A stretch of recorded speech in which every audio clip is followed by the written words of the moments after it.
My mother showed up at my door with a list, not an apology, a list. Blue ink, handwritten, 5 bullet points, each one with a dollar sign. Total, $925,000. She did not say she was sorry. She did not ask about the grandchildren she had never met. She said, "We need to talk about the family's future." What she did not know, what she had not known for 9 years, was that I had a list of my own, 29 items, every birthday card she returned, every voicemail she ignored, every screenshot of what my brother typed behind my back, all of it labeled, all of it dated, all of it filed in a navy blue binder in the bottom drawer of my desk, behind the tax folders and the old insurance documents, in a spot I had not opened in months because I'd stopped needing to look at it to know what was in it. She brought a list of what she wanted. I brought a list of what she did. My name is Alexis Wall, 38 years old.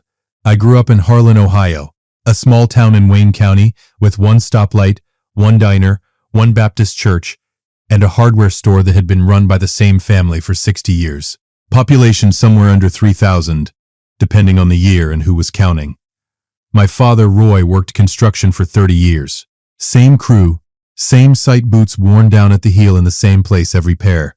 My mother, Sandra, kept the household and the church committee calendar, with the authority of someone who believed that organizational precision was next to godliness.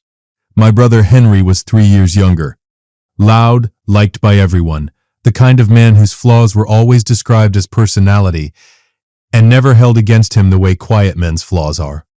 I was the quiet one, the one who did what he was told, who got good grades and didn't make noise about it, who left for Ohio State on a partial scholarship and came back for holidays until the holiday when I didn't come back at all.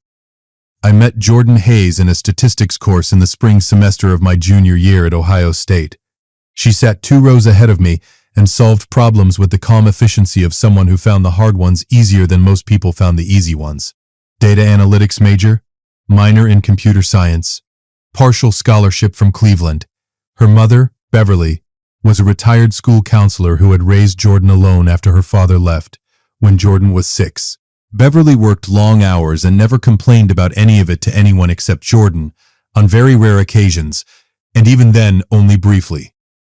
Jordan was black, brilliant, patient in a way I had never encountered in a person, not the passive kind of patience, but the kind that comes from having thought things through far enough ahead that the present moment rarely surprised her. She laughed easily. She was direct without being harsh. She saw problems the way engineers see structures, as things with solutions. If you applied the right method, our first date was coffee near campus. She paid. I tried to pay. She said she'd pay because she had picked the place and the principal was the person who chooses absorbs the cost. I told her that was logical. She told me she was always logical. That part turned out to be entirely true. We dated 3 years. She met my parents twice. The first time, my mother called her Jennifer at the dinner table and did not correct herself when Jordan gently said her name was Jordan. My father shook her hand, said nice to meet you, and directed the remainder of his conversation to me. My brother Henry wasn't there the first time. The second time he was. He spent the evening making conversation with me about sports, while Jordan sat beside me and my mother served coffee she hadn't made. Strong enough, I told myself they needed time. Small town. They just needed time. My brother Henry was the honest one, which, I mean in the worst possible sense. The kind of honest that is really just cruelty with better packaging. At Thanksgiving, he leaned over during dishes and said, "You know how this ends, right? You know they're never going to be okay with this." I told him he was wrong. He wasn't. I proposed to Jordan on a Wednesday. Not a ring first, just a conversation at our kitchen table in the apartment we had been sharing for a year, over bad coffee and a lease renewal form we'd been putting off signing. "I want to build something with you," I said. "I've been thinking about it for a year and I keep getting the same answer. Will you marry me?" She said yes, before I finished the sentence. I called home that night. My mother picked up on the second ring. I told her. The line went quiet for 8 seconds. I counted. "You need to think very carefully about what this means for this family, Alexis. Not congratulations, not when's the date, A warning delivered in the flat tone of a woman who had already made up her mind and was giving me a final chance to make the right one. My father got on the extension. He cleared his throat. He said nothing. He stayed on the line for 30 seconds and then quietly hung up. 2 weeks later, a letter arrived. My mother's handwriting on cream-colored stationery. She wrote 3 paragraphs. The last one said, "If you go through with this, you are choosing her over your family. We will not attend. We will not support this. And if you walk down that aisle, do not expect to walk back through our door. She is not one of us, Alexis. She never will be." I read it 3 times. I folded it. I put it in a folder. Something in me, the part that keeps receipts and labels bank statements, told me to hold on to it. I held on. We got married at the Multnomah County Courthouse in Portland, Oregon on a Saturday in June. 11 guests, all friends, all Jordan's side. Beverly flew in from Cleveland with a garment bag and a Tupperware container of peach cobbler. She put her hands on both sides of my face and said, "Welcome to the family, baby."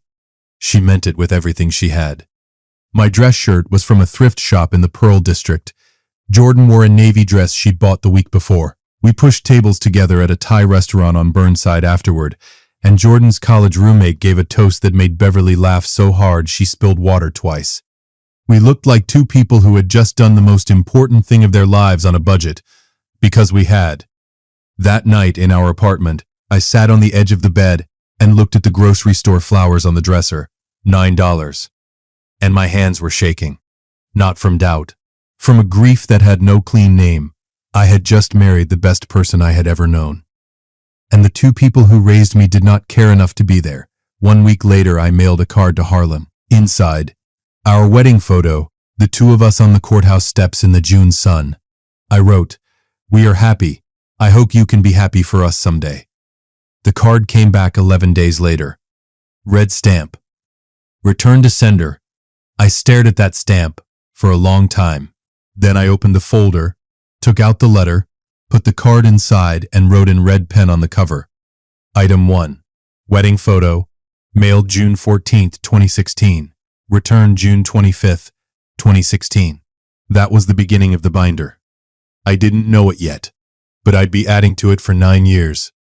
And by the time my mother showed up at my door, it would be 29 items thick, and I would be ready. If you've been listening for a while and want accounts like this to keep coming, it really helps if you hit that like button and subscribe. 97% of people never do, but it's what keeps this whole thing running. So, thank you. Year 1 was the hardest. I called my mother 4 times, voicemail every time. Cards came back with the same red stamp. My father sent 1 text in February. 4 words. "Your mother needs time." I filed everything. Same process. Print, label, date, red pen, tab. By year 2, Jordan had quit her analyst job to build Databridge Analytics, a compliance and patient outcomes platform for mid-size hospitals that couldn't afford a dedicated data team. She built it from a desk in our 2nd bedroom with 2 monitors and an $8 whiteboard. I handled operations, filings, vendor contracts. She built the engine. I kept the wheels on. We launched with 3 clients and a server that crashed twice on Tuesday. Our son Marcus was born in March of year 3. Beverly flew in from Cleveland the next morning and stayed 2 weeks. She rocked him at 3 a.m. She taught him the names of the balcony plants while he slept in her arms. That was what a grandparent looked like. Birth announcements to my parents came back unopened. Red stamp. Items 14 and 15. Henry texted a mutual friend from high school. He chose that life. The kid doesn't have real grandparents on the wall side. That's his problem. Forwarded to me. Printed. Filed. Item 16. Red pen. Dated. By year 4, Databridge had 11 employees. Jordan was building fast. I joined full-time as COO.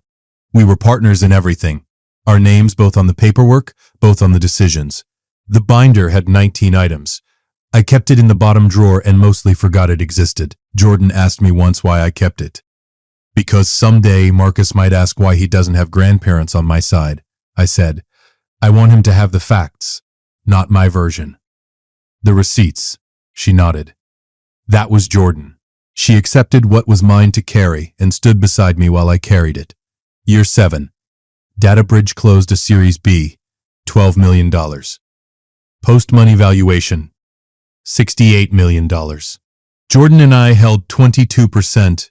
2 weeks after the TechCrunch piece ran, a friend from high school texted, "Your mom asked about your wife's company at the diner, asked what Series B meant." 9 years of silence. She didn't know what Series B meant, but she wanted to.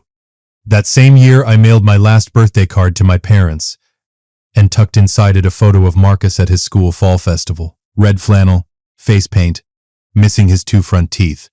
On the back, "He asks about you sometimes. I tell him you live far away." It came back in 9 days, but the envelope had been opened. The flap was creased, the glue resealed with a strip of clear tape. Someone had taken out the photo, looked at his face, held it, then put it back and returned it. My father. I was almost certain he wanted to keep it. She wouldn't let him. Item 23. Birthday card, year 7. Opened and resealed. Photo viewed, still returned. The group chat came in year 8. A friend named Tess was accidentally added to a family group chat and took screenshots before they removed her. 7 pages. She sent them all. Henry. His wife's company valued at $68 million last round. If they IPO, we're looking at $300 million minimum. Sandra. How do we approach this? Henry. Make a list. Layer it. Make it look like family investment, not a request. Sandra. She has more money than this entire town. Alexis can afford to help his family. Roy. This doesn't feel right. Roy did not type again. I sat in the parking lot of Marcus's soccer practice and read all of it. My hands were shaking, not from sadness, from clarity. 9 years of silence, 9 years of returned cards and a grandson they had never held. And now that the numbers had changed, they wanted to approach with a plan. I drove home. Printed. Filed. Item 26. Family group chat. Coordinated approach confirmed.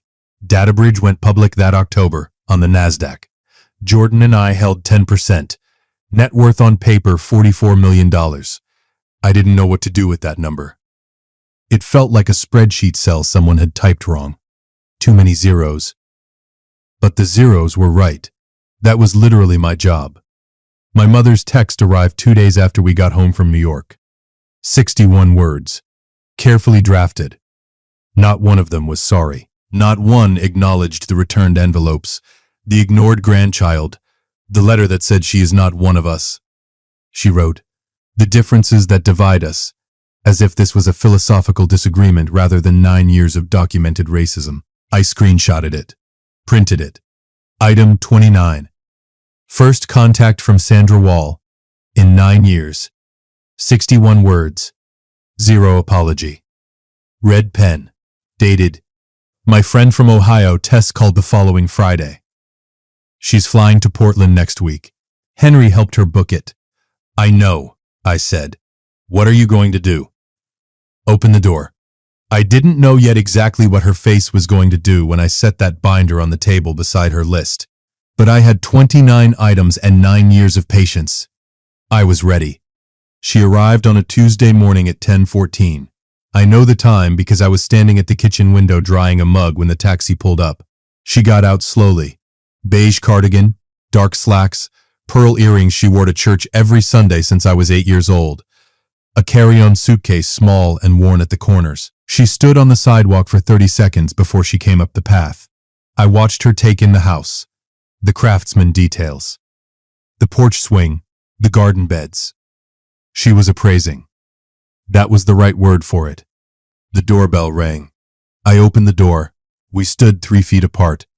She looked older, more gray, more lines around the mouth, the particular tiredness of someone who has been carrying something heavy for a long time and chosen not to put it down. Alexis, Mom. 4 seconds of silence. I came to talk about the family's future. Not I missed you.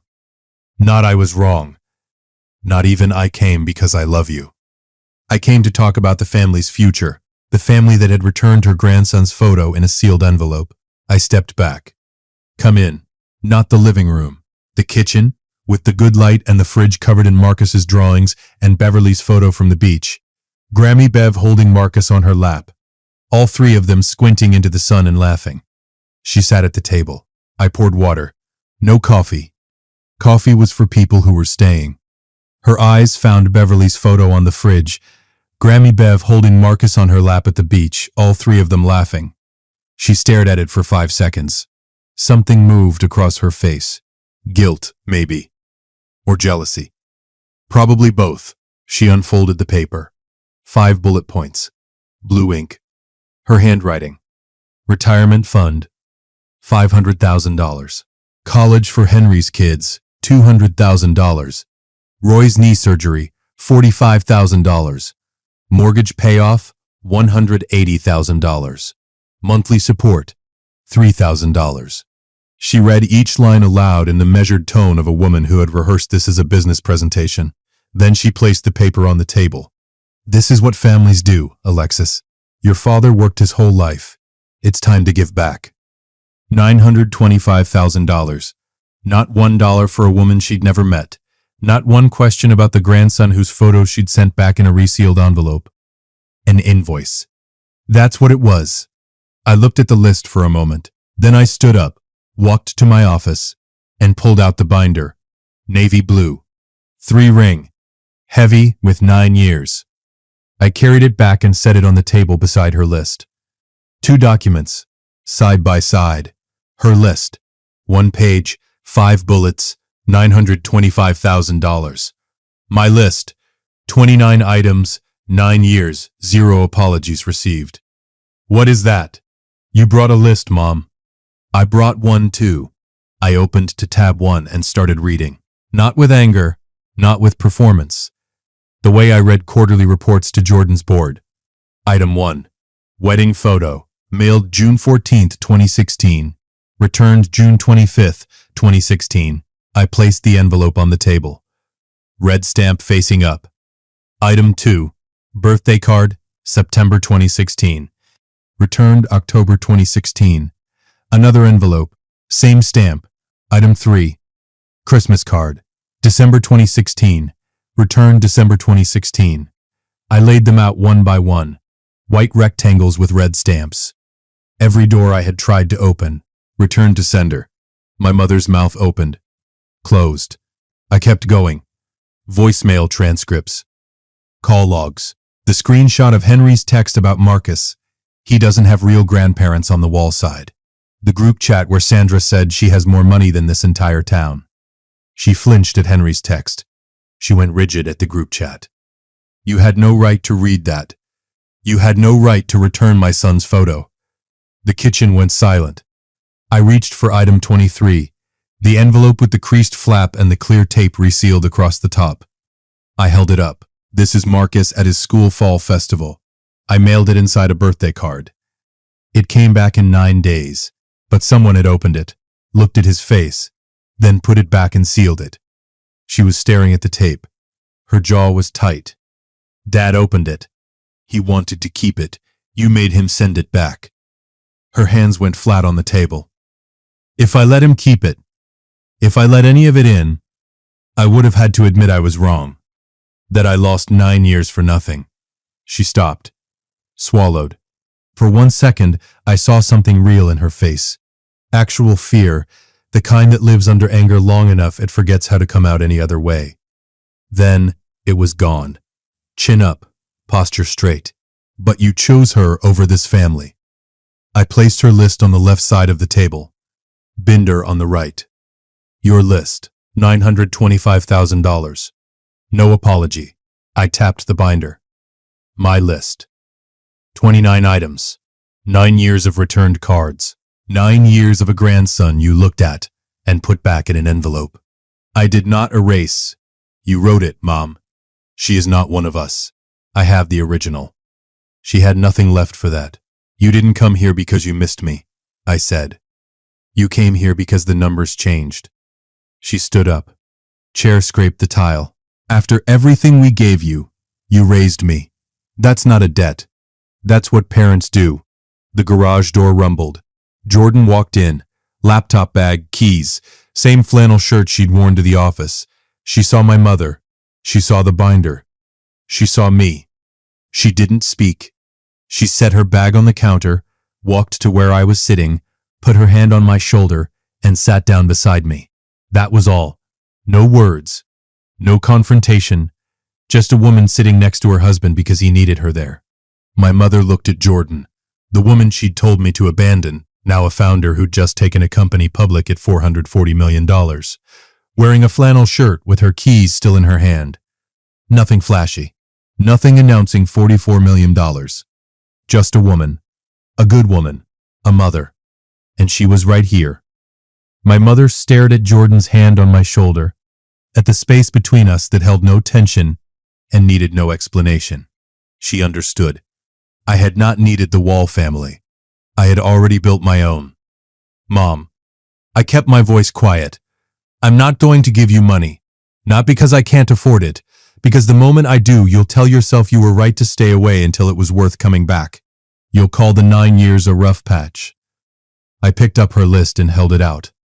They weren't a rough patch. They were a choice. Your choice. Every returned card. Every photo of your grandson you looked at and sent back. If you want to know Marcus, really know him, not as a line item, that starts with an apology. Not to me. To him.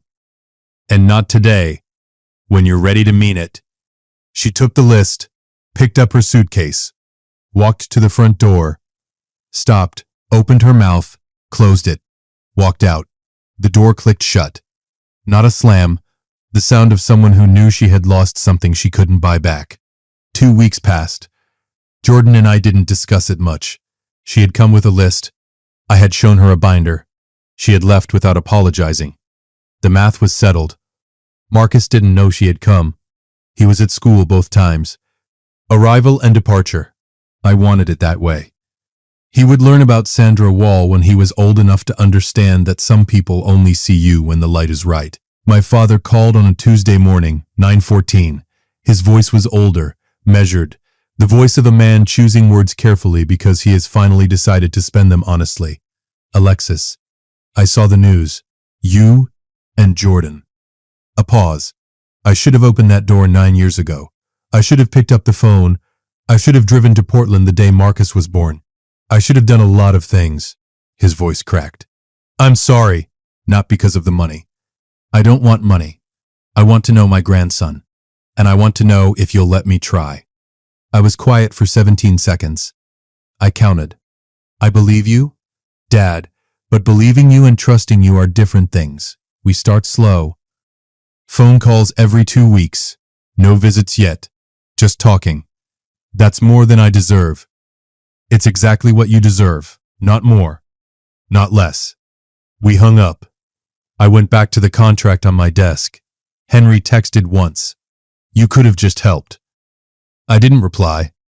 Some messages are their own answer. Sandra did not call, did not text, did not write. The silence returned, but this time it was hers. I had said everything I needed to say. The next move belonged to her. The binder sat in the bottom drawer. 29 items. 9 years. I did not add a 30th. I hoped I would never have to. Here is what 9 years of silence taught me. Family is not the people who share your last name. Family is not the people who call when your company goes public. Family is the people who show up when the world is small and the apartment is cold, and your son needs someone to teach him things. Beverly Hayes flew from Cleveland every 6 weeks, without being asked, without expecting anything. For 9 years, she taught Marcus the names of every plant on the balcony. She crocheted him a blanket. She taught him how to make grilled cheese on a Sunday afternoon, with the focused patience of a woman who understood that the small things are the things that last. That is family. That is what showing up looks like. And it has nothing to do with the last name. My mother showed up at my door with a list of demands and a suitcase. She did not stay. She did not apologize. She did not ask about the boy whose photo she had opened and resealed and returned. What she left behind, without meaning to, was confirmation of something I had known for a long time. The binder was right. Every item, every date, every red pen label. The record does not lie. And I did not need her to admit it. The record admitted it for her. Marcus asked me last week why we don't see Grandma and Grandpa Wall. I told him what I always tell him. They live far away. He thought about it. Is it because of Mom? I looked at him. 7 years old, missing his front teeth. His mother's eyes. No, I said. It's because of a choice they made. Not about you, not about Mom. A choice they made about themselves. He accepted that with the clear, uncomplicated logic of a child who has never been taught to see what his mother is. Beverly was in the kitchen. I could hear her humming something low and unhurried while she washed the lunch dishes. My son has a grandmother who shows up. That was always enough. That was always more than enough. If you liked this story, join our community by hitting that like button and subscribing for more family-centered accounts like this.